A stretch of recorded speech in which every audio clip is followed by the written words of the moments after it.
One of the many films that I found it quite difficult to track down over the years, certainly here in the UK, has been Abel Ferrara's 1981 film Ms. 45, also known as Angel of Vengeance. I used to own the VHS branded under Angel of Vengeance. This sort of notorious film for a while, anyway, was heavily cut. I think it was originally cut by about a minute and a half. Then, when it went to home release, it was cut by a further 2 minutes plus. Thankfully, now here in the UK, we are able to get this film in its uncut version.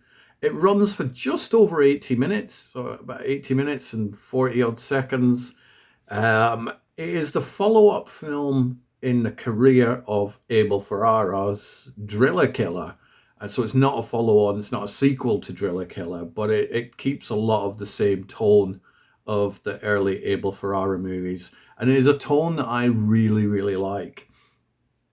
Ms. 45 is a film similar in vein to films like Michael Winner's Death Wish.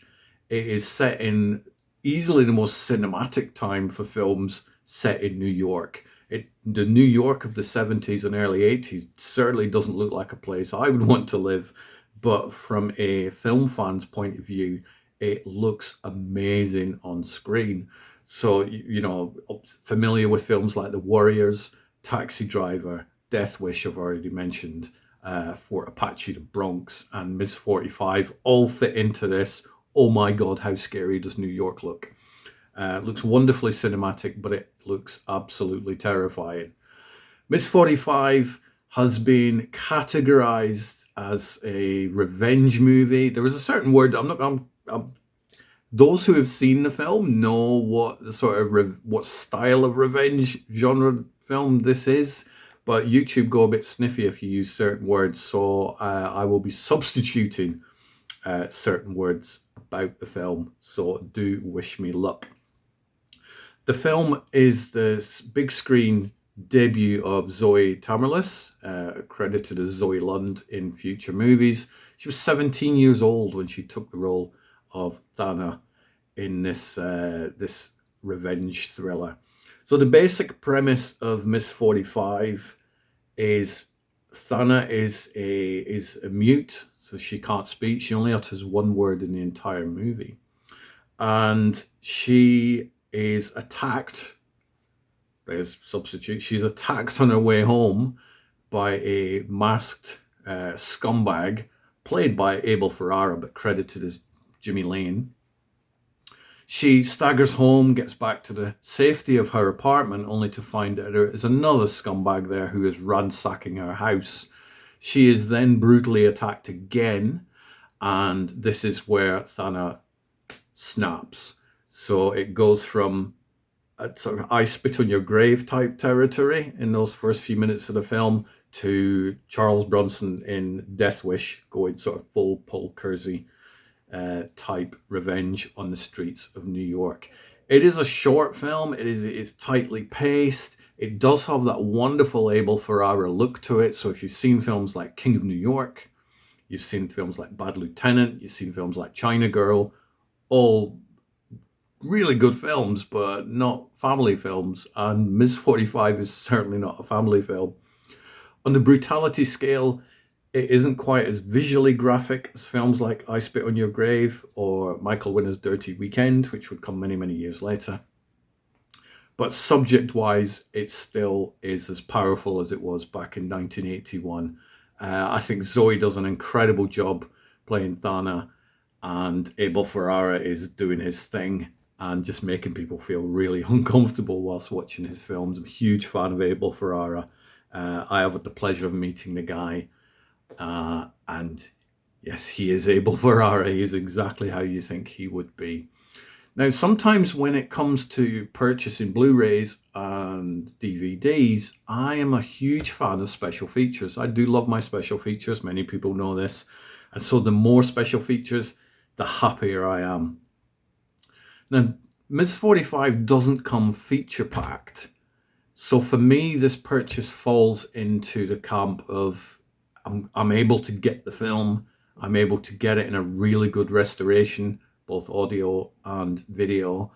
And and I'm able to get the film in its uncut version, which for many, many years was very difficult. So what I'm going to do now is just give you a quick rundown of the special features, because there are special features in this. There were no special features on the VHS when I had that back in the day. So the features that I'm getting now are definitely a bonus. I have watched them all. They are all interesting. Quality-wise, they're great. Quantity-wise, there's a few, but they are very, very short.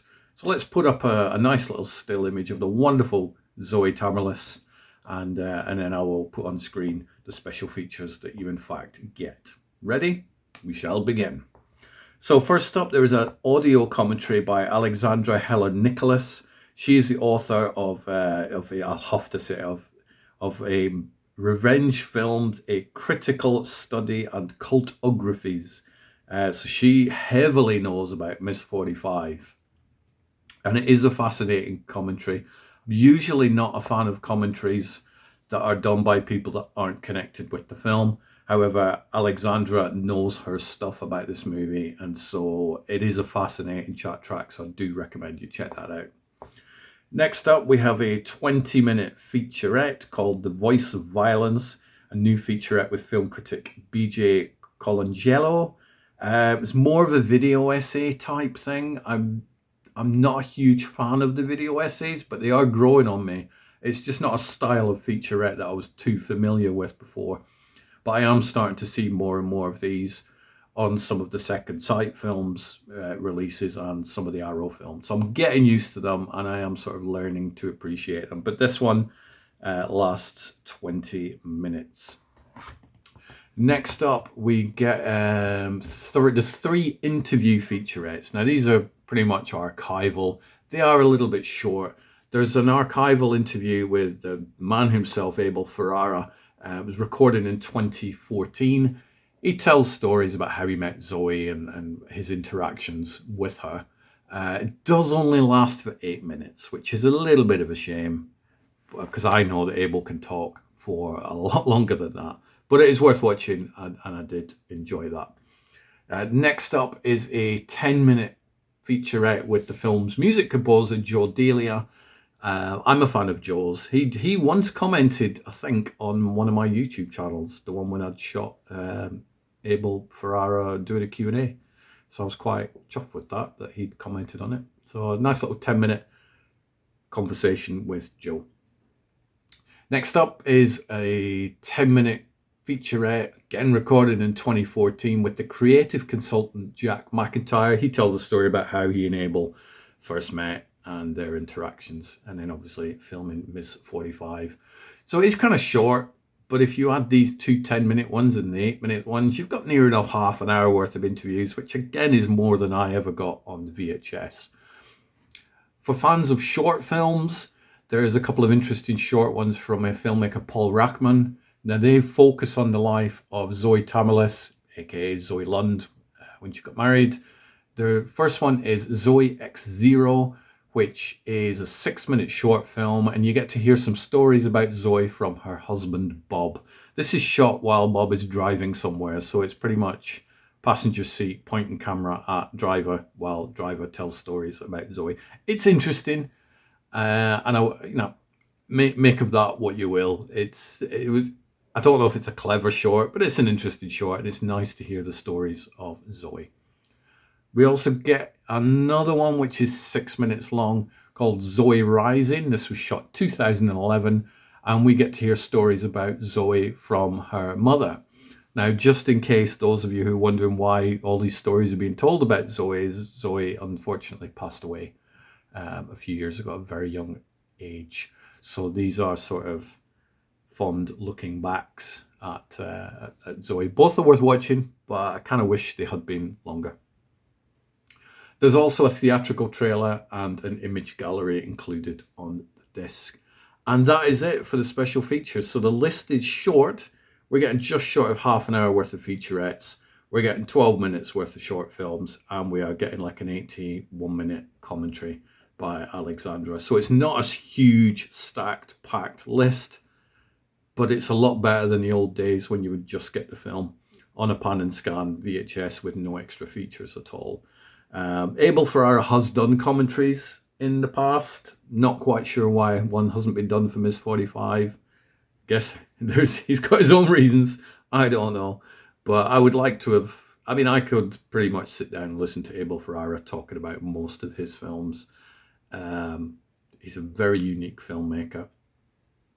Does Ms. 45 still hold up? Will it hold up for new audiences?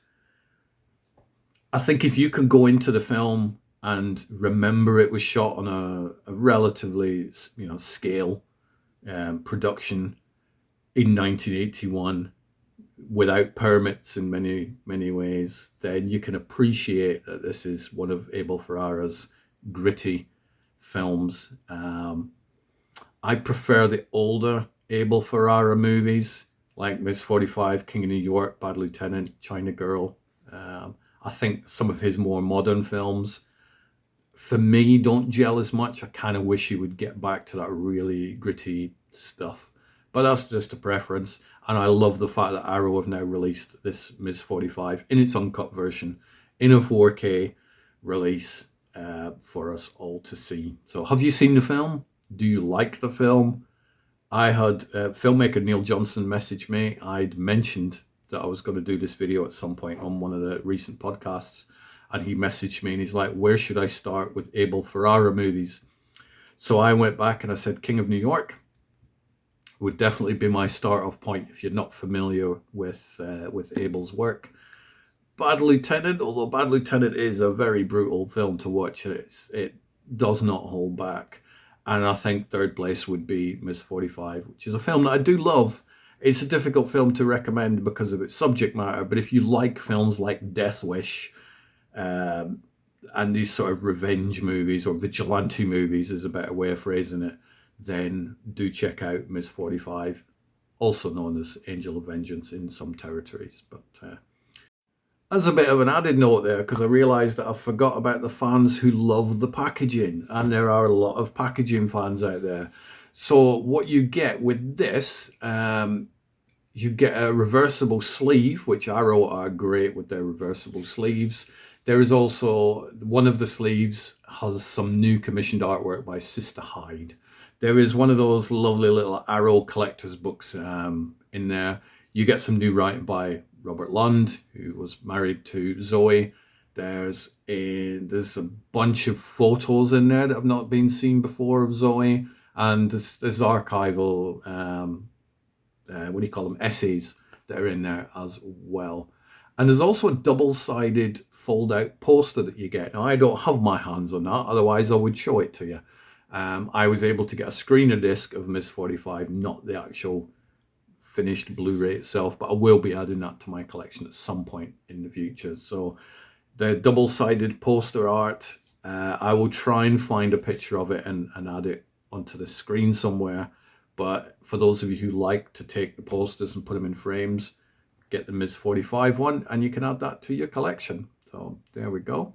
I promise this is now the end of this video.